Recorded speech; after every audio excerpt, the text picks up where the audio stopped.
Adieu tristesse, bonjour tristesse. Tu es inscrite dans les lignes du plafond. Tu es inscrite dans les yeux que j'aime. Tu n'es pas tout à fait la misère, car les lèvres les plus pauvres te dénoncent par un sourire. Bonjour tristesse, amour des corps aimables, puissance de l'amour dont l'amabilité surgit comme un monstre sans corps. Tête désappointée, tristesse, beau visage. La lecture de ce poème de Paul Éluard, à peine défiguré, fait danser dans nos têtes les couleurs chatoyantes et sensuelles du soleil de la Côte d'Azur, à l'heure où la jeune fille, dépeinte par Sagan, naît à sa féminité. Ça, c'est pour l'image projetée du poème avant d'avoir vu le film. The sadness, la tristesse. Dans le poème, on entreverra désormais le visage entièrement fondu d'un cuistot sur lequel on a renversé une friteuse en ébullition. Des centaines de coups de couteau à la jugulaire, plus rapides qu'un poinçon de machine à coudre. Des coups de batte de baseball sur la tête d'un jeune homme qui en redemande encore, des testicules broyés au fil barbelé, et du sang, encore du sang qui jaillit des corps poignardés, éventrés, dévorés. Vous l'aurez compris, le film de Rob Jabaz, qui signe son premier long métrage, n'est pas à mettre devant tous les yeux. Alors, que voir dans le reflet de ses larmes? La fin d'un monde? La fin du monde? L'humanité qui touche à sa fin? N'y a-t-il vraiment rien à sauver? Pas même l'amour? Comment s'appelait déjà le poème de Paul Éluard? Ah oui, à peine défiguré. Bienvenue dans Dissected. Kat, joué par Regina Leigh, et Jim, joué par Berrand Zhu, sont un jeune couple ordinaire vivant à Taïwan dans leur petit appartement de Taipei. Sur les réseaux sociaux bruisse la rumeur d'une pandémie inédite à laquelle personne ne prête vraiment attention. Et Jim dépose Kat au métro pour qu'elle se rende à son travail. En chemin, ils assistent à une étrange scène sanglante sur le bord de la route. Et ce n'est que l'infime signe annonciateur du ravage qui va suivre pendant 1h30.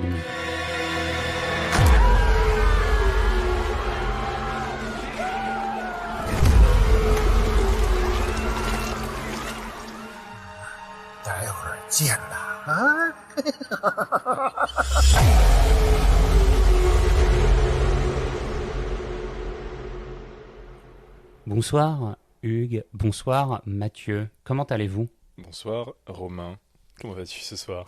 Ça va super. Ça va très bien. Alors avec Hugues, on est ravis d'accueillir Mathieu, qui est le nouvel intervenant de Dissected. Mathieu, petit bizutage, est-ce que tu peux commencer par nous décrire la scène d'ouverture selon notre bonne vieille tradition? Alors ça commence avec une jolie lumière matinale qui illumine un lit sur lequel il y a un jeune couple qui se réveille doucement. Donc c'est très doux, très tendre. Il y a beaucoup d'amour dans leurs gestes. Et puis la jeune fille sort du lit et la discussion se tend un petit peu. On sent que le jeune garçon a quelque chose à cacher ou quelque chose à se reprocher, qu'il y a un petit défaut dans cet univers a priori magnifique et parfait. Et puis voilà, leur journée commence de façon assez banale. Petite discussion avec un voisin qui montre quelques signes, on va dire, politiquement un peu de droite. Il est un peu complotiste. Hein. Un peu complotiste. Parce qu'il commence à avoir un petit rhume. Et c'est une scène qui nous est tous un peu familière, je crois, en sortant de la pandémie. On a tous un voisin un peu complotiste qui prétend que les docteurs ne servent à rien, qu'il est très bien soigné par soi-même, que tous les docteurs disent toujours la même chose. Oh, reposez-vous, ça ira mieux demain. Et qui croit pas trop à cette histoire de pandémie, quoi. Ouais, complètement. Ça, les taxis, il y a plein de monde avec qui on discute qui est comme ça. Ouais. Mon coiffeur, du coup j'y vais plus, je boycotte. J'ai peur qu'il finisse par me décapiter avec sa lame de rasoir sur la fin de la coupe là. Et donc voilà, assez proche de la fin, assez proche de la scène de fin, on voit sur le toit éloigné une grand-mère, une vieille, et puis elle se elle se retourne et on découvre un sourire qui fait extrêmement peur. Elle fait un peu penser à la vieille dans It Follows, c'était la vieille tarée en blanc là, qui a une espèce de bandage autour de la jambe et qui marche en direction de la jeune fille qui est en classe et qui la voit arriver par le jardin du campus. Donc, vous vous en souvenez? Ah mais oui, je vois bien, ouais. Exactement. Tout à fait. Ouais, elle a les cheveux longs, blancs, filasses, avec sa grande tunique, elle est parfaite, elle sort d'un asile de fous. T'as pas envie de lui faire un câlin? Non. Et puis voilà, elle a les yeux tout noirs. Et voilà, fin de la scène d'intro. Et puis, bon, après, ça commence sur des chapeaux de roue. Je veux dire, une fois qu'il a déposé sa copine au métro, ça part direct. Hein. Ouais, en fait, on voit que ça part direct. Quand il revient, il n'y a plus personne sur le lieu où la police était en train d'arrêter un forcené. Ouais. Et là, tu vois toute la scène qui est vide, l'ambulance qui est restée là, la bagnole de police qui est restée là, le vélo par terre, plus personne dans la civière. Du coup, on arrive au restaurant, là où il va bouffer Et là où il va bouffer, il va déguster. Il va déguster tout simplement. C'est fantastique. Et là, on retrouve cette fameuse vieille. C'est elle qui se munit de la friteuse et puis qui, sans autre forme de procès, la renverse sur la tête du cuisinier, quoi, qui finit tout boursouflé, brûlé au 3e degré, vraiment son visage fond comme de la cire. Et à partir de là, ça s'arrête plus, quoi. C'est un déchaînement de violence permanent, sans aucune censure, on peut dire. Il n'y a pas tellement de règles de bienséance observées dans ce film. Moi, j'ai été... Il n'y a pas de bienséance. Je croyais avoir tout vu. Franchement, je suis super content d'entendre ça de toi, parce que je pensais que tu allais être blasé, que tu avais déjà tout vu, que ce n'était qu'un autre film d'horreur extrême par rapport à tous les films que tu avais pu voir. Moi, j'ai été super choqué par ce film-là. C'est un film incroyable. C'est extraordinairement bon pour tout ce qui est horreur. C'est absolument... c'est révoltant et dégueulasse à regarder. C'est le vice... le vicieux à l'état pur, la haine, la violence évidemment, et en même temps c'est super rafraîchissant quoi pour pour le béotien que je suis d'aller voir un film comme ça. J'avais jamais vu un film comme ça. J'avais déjà vu des films de zombies, on en a même fait un sur Army of the Dead. C'est nouveau pour moi, vraiment. Est-ce que c'est vraiment un film de zombies, quoi? Je suis tombé par terre. Ouais, c'est une bonne question. C'est une bonne question parce que effectivement, ça reprend pas tous les codes des films de zombies à plusieurs niveaux. C'est pas des zombies stupides. Ce sont des zombies qui arrivent encore à parler, arrivent à articuler des choses, à avoir des pensées. Alors pas des ils ont pensées. Une conscience. Ils ont une conscience. Ce qui rend le film intéressant du coup. Et puis. Ça reprend pas les clichés, on va dire, l'analyse de la société que font souvent les films de zombies qui critiquent la société de consommation ou le monde d'Hollywood, des choses comme ça, assez claires, assez identifiées. Ce film-là, il part de quelque chose de beaucoup plus intimiste, de beaucoup plus profond. Et pour moi, c'est une vraie bouffée d'air quoi, dans le genre. Ça arrive pas souvent qu'on puisse réinventer les films de zombies à ce point-là. Et moi j'ai vraiment trouvé ça, j'ai adoré quoi. J'ai adoré, et c'est vrai que c'est la violence sexuelle comme ça par moment est vraiment c'est dérangeante, c'est malsain, mais en même temps c'est assez maîtrisé, c'est-à-dire que il y a rien qui est gratuit quoi. Tout soutient un peu le propos du film qui est vraiment de décrire dans le monde d'aujourd'hui qu'est-ce que ça veut dire que d'être triste, qu'est-ce qu'il y a tout au fond de la tristesse. Et voilà, je trouvais ça hyper intéressant. Ouais, tu parlais de violence sexuelle, ça va en effet bien au-delà de la violence physique, des poignardages, des décapitations, des scènes de zombies qui se régalent dans les intestins d'une pauvre victime. Non, il faut le dire à nos auditeurs, il y a des scènes de viol, il y a des scènes de nécrophilie, il y a des espèces de partouzes géantes entre zombies. C'est sans limite quoi, et tout ça lubrifié avec beaucoup de sang quoi. Ouais, c'est à vomir. Moi plusieurs fois je me suis dit mais c'est pas possible. Alors faut quand même savoir que aux États-Unis il y a des cinémas dans lesquels on peut aller et on nous sert à manger. Donc moi comme un con Je me suis dit, je vais prendre des frites. Puis elles sont arrivées au moment où la friteuse s'est versée sur la gueule déjà. Donc j'ai fait merde, j'ai fait une connerie. Ensuite, tout le reste du film, j'ai fait, wow, je peux pas bouffer, tremper ma frite dans c'est pas du sang là, c'est du ketchup. Ah, ok. Non, j'ai cru que voilà, c'est pour recaler un petit peu. Donc je pense que, effectivement, j'ai beaucoup aimé tout cet aspect de zombies très novateur. Ils sont beaucoup plus inquiétants comme ça que des zombies tout blancs, quoi, sur lesquels on peut shooter hyper facilement. Non, là, tu peux pas imaginer une bande de 10 personnes qui réchappent à ça. C'est impossible. Ouais. Ils sont plus inquiétants en souriant qu'en ayant des allures de zombies complètement lobotomisés. Et c'est vrai qu'ils sont très souriants, ces zombies. Alors, le titre du film, c'est la tristesse. Du coup, on en revient un peu à la question que tu posais, Mathieu, est-ce qu'il y a vraiment de la tristesse dans ce film, quoi? Moi, j'ai pas spécialement vu de tristesse. Tous ces zombies, ils ont l'air hyper contents de ce qu'ils sont en train d'expérimenter. Ils sont contents de tuer, ils ont tous la banane. Une fois qu'ils sont contaminés, ils redemandent des violences, ils demandent même à être violentés eux-mêmes, ils éprouvent un certain plaisir là-dedans. Donc, où est la tristesse, en fait, quoi? Eh bien, écoute, moi, je trouve que justement, pour les zombies qui sont importants dans le film, il y en a, il y a des personnages secondaires qu'on retrouve, c'est assez bien décrit, la façon dont ils sombrent un petit peu dans la dépression, dans la tristesse, et c'est à peu près à ce moment-là qu'ils ont tendance à choper le virus un peu plus que les autres. Ouais. Donc le sujet, c'est vraiment ça, c'est les gens deviennent tellement tristes que il y a un phénomène d'inversement et que quand être plus triste, ce n'est plus possible, du coup, de l'autre côté, il y a cette espèce de sourire, cette espèce de folie qui s'empare d'eux, quoi. Ouais, ils ont la joie immense d'être finalement libérés de tout ce qui les retenait sur Terre et ils passent dans un état second de liberté totale qui est le mal avec le mal pour le mal. Mais c'est très intéressant ce que tu dis. En fait, selon toi, c'est la tristesse qui les a contaminés, quoi. C'est ça, quoi. C'est ça. Et c'est vrai que c'est pas évident en regardant le film. On se demande, enfin moi, je reconnais m'être demandé un peu d'où venait ce titre et pourquoi il avait choisi ce titre-là. On voit en effet une petite larme poindre sur le visage des zombies au moment où ils commencent à muter.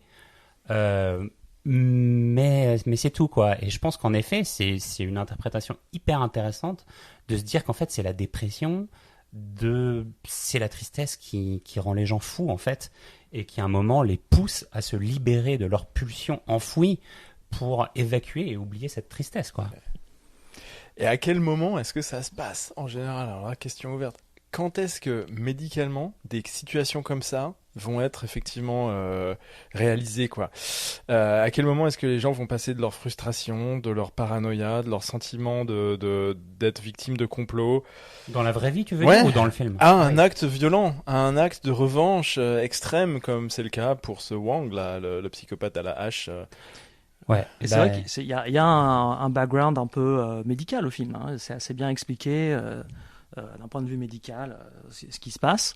Donc on peut vraiment se poser la question de à quel point c'est crédible. Et je pense qu'effectivement il y a tout un aspect du film qui est intéressant sur les maladies virales, on va dire, surtout dans le contexte de Covid-19. Hein. Genre, est-ce qu'on est vraiment exposé à une pandémie de folie meurtrière comme ça? Est-ce que ça peut se passer? Ouais. Alors, pour répondre à ça, on peut penser à la rage, par exemple. Est-ce que vous savez où la rage est réapparue en 2013? À New York. À Brooklyn. Taïwan. À Taïwan. Ah, à Taïwan. Et alors après d'autres maladies comme ça, vite fait. Hein, non, parce qu'on a eu Ebola à Brooklyn. Hein. Je sais pas si tu te souviens, mais il y a un docteur qui est revenu d'Afrique et qui a joué au bowling juste à côté de mon bureau, là. Qui a décidé de se faire une petite partie de bowling avec Ebola juste avant. T'as eu les boules, c'est ça? Ouais. Alzheimer. Créer ce genre de choses chez les patients, des tendances anxiétiques. Alzheimer, je comprends pourquoi ma grand-mère a cherché à me décapiter la dernière fois. Bah, tu feras un baiser de ma part la prochaine fois. Et puis il y a surtout, il y a un dernier truc qui est quand même essentiel, hein. C'est Covid-19, les pandémies qui nécessitent notre enfermement. Et il a été prouvé là, encore une fois, pendant toute cette pandémie, que le résultat de l'enfermement, c'est l'ennui. Et donc, une résultante de l'ennui. Le spleen. C'est une majoration des comportements agressifs. C'est ça, l'ennui, le spleen, la tristesse. Et la recherche de sentiments qui vont te faire vivre plus fort. d'où une hypersexualité. Donc tout ça, finalement, c'est assez logique. Je dis pas que c'est réaliste. Je pense qu'il y a une logique dans ce film qui fait qu'on peut vraiment y croire. En tout cas, ça a clairement eu un impact sur les populations, puisqu'il y a eu une vague de meurtres à New York. Donc ça retranche, ça pousse un petit peu les gens dans leur... pas dans ce qu'ils ont de meilleur, quoi. En fait, on disait tout à l'heure que les personnages contaminés dans ce film étaient très conscients, contrairement au film de zombies ordinaire. Et j'ai envie de dire, ils sont presque trop conscients, quoi. C'est-à-dire qu'ils ont complètement éliminé leur inconscient, là où d'habitude se refoulent toutes les pulsions. Notamment les pulsions de violence extrême, des pulsions meurtrières qu'on peut avoir envers sa propre famille. Freud disait que la première des pulsions meurtrières, c'était le parricide. Mais aussi toutes les pulsions sexuelles, tous les tabous, tous les interdits. Et là, à quoi on assiste dans ce film-là ? À non pas un refoulement, mais un défoulement complet et une libération de ces pulsions. C'est la disparition du ça, qui est normalement là où sont enfouies toutes ces espèces de pulsions néfastes et un peu arbitrées, quoi, par le surmoi. Et là, non, là, elles sont complètement désinhibées et passent dans le domaine conscient et complètement assumé de ces gens, quoi, qui n'ont aucune retenue, c'est-à-dire... Bon, je vous laisse regarder le film, je ne vais pas rentrer dans les détails, parce que je crois qu'on en a déjà assez dit, quoi. Ça va devenir un peu suspect, quoi, mais... Et il y a la nana qui perd son œil, là, ouais. quand elle se fait contaminer. Elle pense qu'à bouffer, en fait. Elle est en train de boulotter dans les entrailles d'un docteur à terre. Ouais, c'est vrai. C'est pas si violent que ça, finalement. Oh, oui, comparé au reste, c'est vrai, ça passe. Elle aime la gastronomie. Pas mal comme je disais, les zombies importants, ils sont représentatifs des problématiques de la société taïwanaise. On a parlé du premier zombie, qui est cette vieille dame. Bon, il y a plein de pauvreté chez les vieux à Taïwan, ça devient un problème. On a l'explosion d'un sosie du président chinois, quand même. Ouais. Donc voilà, quand on sait un peu le contexte politique entre Taïwan et la Chine. Au moment où les tensions reprennent du galon entre la Chine qui a des envies impérialistes et puis son petit voisin de Taïwan. Ouais, en ce moment, ça fait un peu la une des journaux. Donc voilà, là il y a un parti pris assez clair. Et ce qui est assez intéressant, c'est que le réalisateur de ce film n'est pas taïwanais, il est canadien. Et il s'avère qu'il était à Taïwan au moment où il a eu l'opportunité de faire ce film. Et donc, je pense que c'était une sacrée épreuve pour lui, parce qu'il parle un petit peu mandarin, mais pas très bien, donc il a dû faire énormément confiance. Et au final, la sauce prend vachement bien. Je trouve qu'il a réussi à bien exprimer ce qu'il voulait exprimer, à faire un film assez violent, assez dérangeant, mais en même temps assez fun. Il y a un côté fun, on aime bien les films d'horreur, parce que bon, parfois... ils vont trop loin, et c'est ça qui est drôle. Il y a clairement un effet cathartique au truc, là, j'ai envie de dire. De voir toute cette violence assumée sous les yeux comme ça, et c'est vrai qu'il y a presque un côté libérateur, quoi. Tous les interdits sont exposés sur l'écran.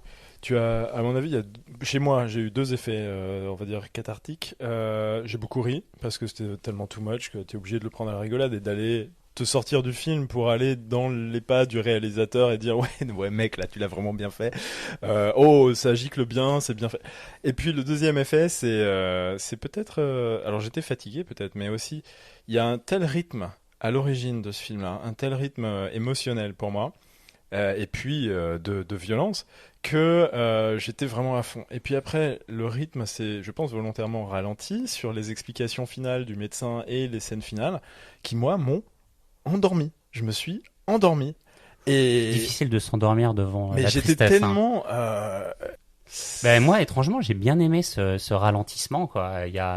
On assiste notamment, je vais pas trop rentrer dans les détails, mais à une scène de conversation entre un contaminé et une personne saine, qui est un peu une scène d'explication, où il y a une barrière qui les sépare, donc qui protège la personne saine, et je trouve ça intéressant. J'avais jamais vraiment vu ça dans un film de maladie virale, de grande contamination, de zombie style, un peu rageux. Et puis, je pense qu'il n'y a pas beaucoup de films d'horreur taïwanais.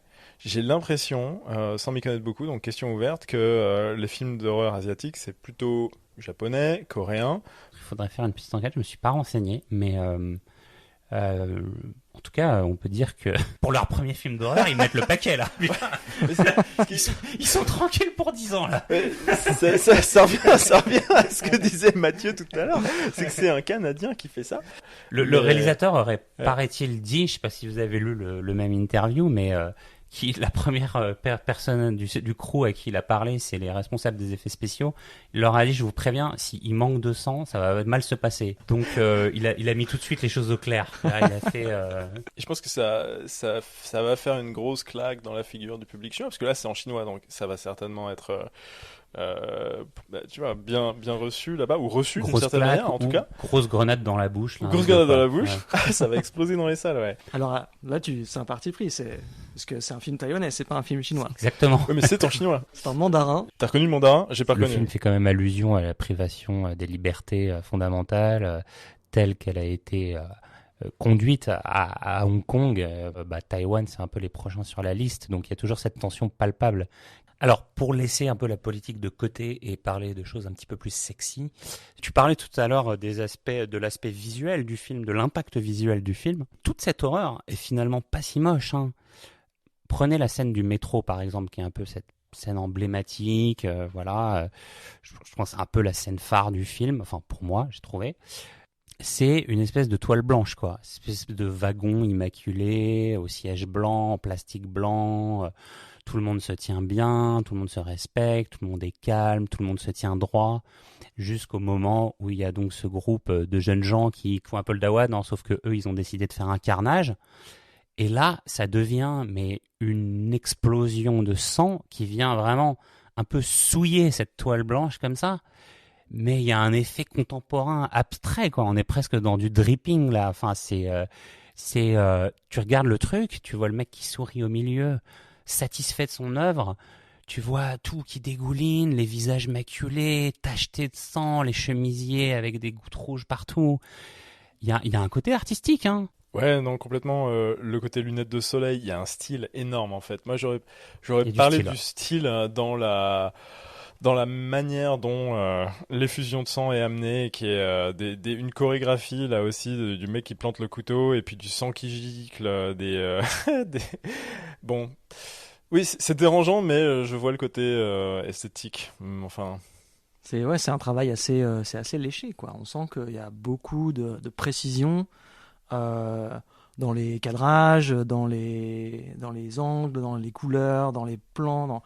Je comprends ce que tu veux dire. Je suis peut-être un psychopathe moi aussi. moi Mais sur le moment ça m'a dégoûté. Et puis après en y repensant, j'ai vu les lunettes noires du type, la perle qui coulait le long de sa joue, et puis tout d'un coup il commence à faire des mouvements assez amples. Il ouvre la gorge du mec qui donc a cette gerbe de sang qui explose partout. Ouais.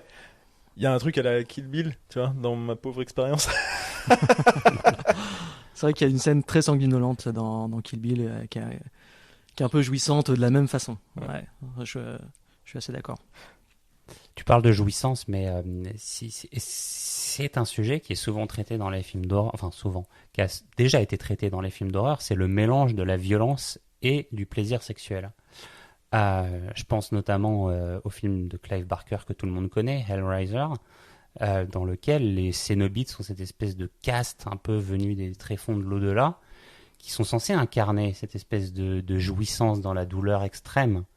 Je pense aussi à Society de Brian Yuzna, dans lesquels une espèce de partie fine organisée se transforme en véritable carnage cannibale, quoi. C'est vrai qu'il y a des films, il n'y en a pas tant que ça quand même. Je dis, enfin, le film qui a un peu fait la notoriété de Wes Craven, pas sa notoriété, mais dans lequel il a fait ses marques, c'est La dernière maison sur la gauche. C'est quand même le sujet de ce film-là, qui est très controversé, mais c'est vraiment la violence sexuelle à son paroxysme, quoi. Sans tomber dans la pornographie. sans tomber dans la D'accord. pornographie. Là, ce qui est... Enfin, ceci dit, Wes Craven, c'était plus la violence sexuelle et la vengeance qui s'ensuit. C'était plus un film sur la vengeance, je pense. Du rape and revenge, pour employer le jargon du milieu. Je pense que l'aspect vengeance est assez important ici, et le sexe n'est pas montré de manière pornographique, probablement parce que ça aurait été carrément interdit, je pense, à Taïwan ou en Chine. Je sais pas si tu as le droit de montrer ce genre de choses-là, et ça aurait complètement restreint l'accès au grand public, déjà qui n'est pas très grand à mon avis, qui va aller voir ce film-là. Mais On a quand même vu le film lors du Brooklyn Horror Festival, qui est un festival quand même bien rodé sur la violence, le gore, etc. Moi, j'avais jamais entendu ça dans un festival de films d'horreur. L'organisateur qui vient prévenir l'audience, qui vient faire sa micro-alerte en nous disant je vous préviens, c'est un film extrêmement violent que vous allez voir, donc si vous voulez quitter la salle, faites-le maintenant. Bon, il a quand même rajouté après, en même temps, vous êtes venu pour ça. Hein. je suis le seul abruti qui était pas là au début et qui a acheté ma barquette de frites. Et j'espère que la digestion s'est bien passée. Je vous propose d'attaquer avec les 3 F. Fear, Fun, Fail. Bon, Fear Factor, alors c'est pas un film qui fait très peur au sens où il n'y a pas énormément de jumpscares, de choses comme ça, mais il y a quand même un moment très flippant où il y a un des personnages principaux qui subit une transformation, dont je ne vais pas parler. Et c'est assez bien monté, en fait, il y a un objet qui flotte et qui est utilisé par la caméra comme une métaphore d'un cadavre qui flotte, plus ou moins démoniaque, c'est assez étrange et en même temps... chez moi, ça a assez bien fonctionné. C'était vraiment le moment un peu flippant. Donc le moment qui m'a le plus marqué, c'est le moment où la vieille arrive, fiche cette barquette de frites sur la figure. Et là, ce qui se passe, contrairement... Et là, figure de style... Traumatisé par ces frites, Hugues. Ah non, mais... Il ne bouffera plus jamais de frites de sa Exactement, vie. c'est quoi. terrible. Mais non, mais ce qui était génial, c'est qu'après, au lieu d'avoir la réaction d'un type qui hurle sous l'horreur, qui se prend la tête, qui bouge, qui se met par terre, j'en sais rien, lui, il reste stoïque. Il ouvre la bouche en grand et il fait un gros cri, mais il reste tout droit pliqué comme un i en face de la vieille qui du coup se dit « Oh, je vais prendre mon doigt et je vais aller racler la peau et bouffer ça comme une sucette. » Aïe, aïe, aïe. C'est presque une référence à des classiques de l'horreur, en fait. Il y a Ah. pas mal de scènes avec des plans fixes et des figurines en cire, comme ça, qui se font triturer. Moi, le moment qui m'a fait le plus flipper, en creux un peu de toute cette violence, c'est le moment dans le métro où la jeune fille, elle se fait accoster par cette espèce de vieux type un peu suant qui est dans sa routine journalière, qui prend le métro et qui lui avoue qu'il la trouve très jolie. Alors au début, ça commence tout doucement, et puis après, il lui avoue qu'il la voit tous les jours dans le métro, et puis après... et il veut à tout prix savoir ce qu'elle lit, et puis comme elle ne lui répond pas vraiment, il lui dit il commence à s'énerver, les filles de nos jours, Alain, c'est pas parce que t'es jolie que t'as le droit de me parler comme ça, et puis ça monte crescendo, et j'ai envie de dire, c'est presque ça, ce qui est le plus malsain en fait. Et là, on voit vraiment la tristesse qui se perçoit à travers ce personnage. Et là, on se dit, ça va mal se passer. Et c'est assez inquiétant. Et c'est finalement cette espèce de scène banale, pleine de petits détails assez justes sur ce que c'est le harcèlement dans les transports en commun, et qui, en creux, va nous faire le plus flipper, moi, j'ai trouvé. Le fun. Fun. Vas-y, tu veux commencer ? Bon, alors, attention, petit spoiler, ce n'est pas un film très fun. Mais bon, parfois c'est le moment les plus horribles qui font rire, les plus horribles nerveusement là, parce que t'en peux plus, faut évacuer, voilà. Donc tu prends de la distance et puis en plus, bon, pleurer, ce serait dommage parce que du coup tu pourrais plus voir le reste de la scène. Mais si je dois choisir un moment qui m'a bien fait rigoler, c'est le moment où on apprend que le type qui se fait broyer les noix là par les ados sur un poteau de basket plein de fils de fer barbelé que t'avais mentionné plus tôt, eh bien en fait il est consentant. Et là, j'ai pas pu m'empêcher de rigoler. Je crois qu'il y a la moitié de la salle qui a halluciné quand on s'est rendu compte de ça. Très bon. Il y a un personnage un petit peu burlesque dans le film qui se fait casser le nez par une des filles parce qu'il les a pas aidés à s'échapper du métro dans lequel ils étaient poursuivis par un maniaque avec une hache. Et puis la pauvre fille, elle, qui s'est fait crever l'œil, il la traite à un moment de... Putain, j'ai oublié de Drama Queen. Ah, de Drama Queen, voilà. C'est un moment, la fille, elle se plaint d'avoir un peu mal. Tu as le mec avec son petit coton dans le nez qui lui fait « Ah, don't be such a drama queen ». Pour moi, le fun, c'est le générique de fin. Donc juste après une scène assez touchante, qui est un petit peu le miroir de la première scène, où on a comme ça des plans assez doux et un petit peu de tendresse.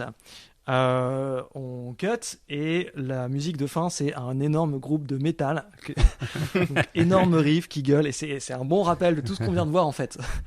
Et, En musique, ouais. en musique, et j'ai trouvé ça très chouette. J'ai cherché le nom du groupe, je n'ai pas trouvé. Voilà, même dans les credits, j'ai pas réussi. Donc, avis aux auditeurs, si vous savez de qui il s'agit, ça m'intéresse. Allez, fail rapidement. Alors, en fail, écoute, moi, c'était les temps longs à la fin, là, Ouais. moment épuisant à souffrir avec les victimes des victimes de la maladie. Bah, on est fatigué. Moi, j'étais crevé, et du coup, les explications mortelles et longuettes du médecin, bah, j'ai trouvé que c'était un petit peu sans rythme et ça m'a endormi. Alors, je suis fou et psychopathe, sans doute je sais pas, mais voilà, j'ai pas supporté. Pour moi, c'est le fait que à un moment, il y a un des personnages principaux qui perd 2 doigts dans la bagarre, et il se met un bout de plastique, un bout de pansement dessus, et puis il continue comme si de rien n'était. Et je commence à en avoir marre en fait des films où les gens perdent des bras, des pieds, des doigts, et puis hop, qui se mettent un pauvre pansement et qui continuent comme si de rien n'était. Moi, j'aimerais bien que voilà, ce soit un vrai atout narratif qu'il y ait cette blessure-là, plutôt que d'avoir un vieux bout de gaffeur juste pour arrêter le sang, quoi. Autant que ça serve. Ça arrive souvent dans les films et ça me gonfle un petit peu. Donc pour moi, c'est le fait. Ouais, moi, le fail, c'est l'explication médicale que soi-disant des origines un peu du virus de la rage qui expliquerait ceci.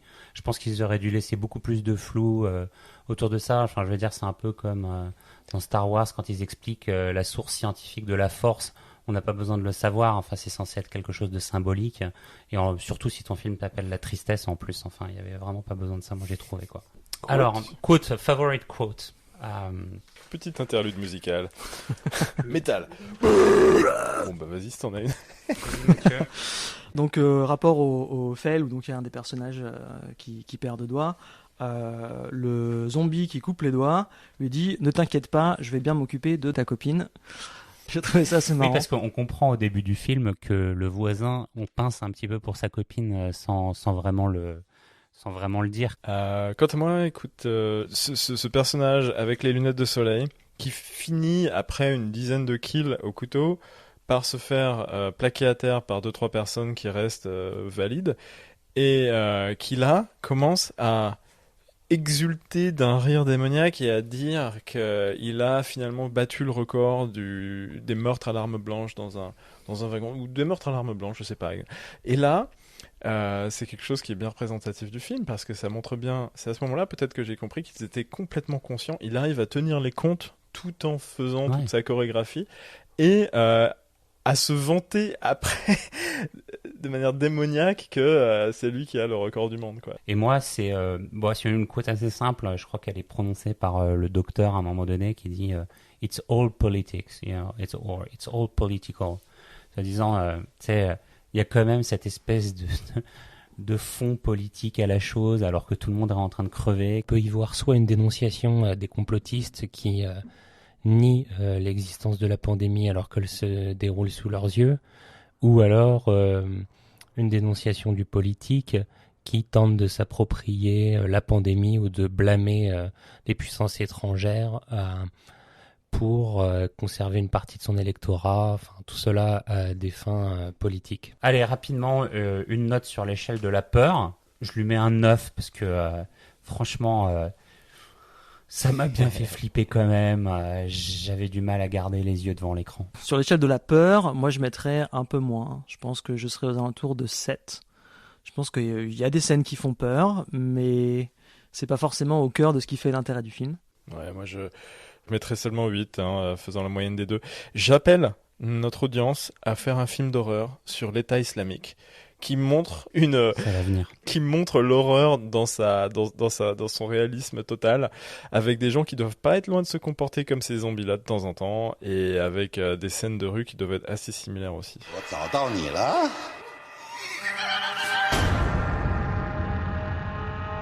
Merci à tous d'avoir suivi ce nouvel épisode de Dissected. Nous parlions aujourd'hui de la tristesse, de Sadness de Rob Jabaz. Vous pouvez nous suivre, vous êtes de plus en plus nombreux, ça fait plaisir, sur les réseaux sociaux. Dissected_podcast sur Instagram, dissected.thepodcast sur Facebook, ainsi que sur toutes les plateformes de streaming, Spotify, Apple Podcast, Deezer et toutes les autres. Et rendez-vous la semaine prochaine pour parler de Scream, si vous êtes toujours en vie.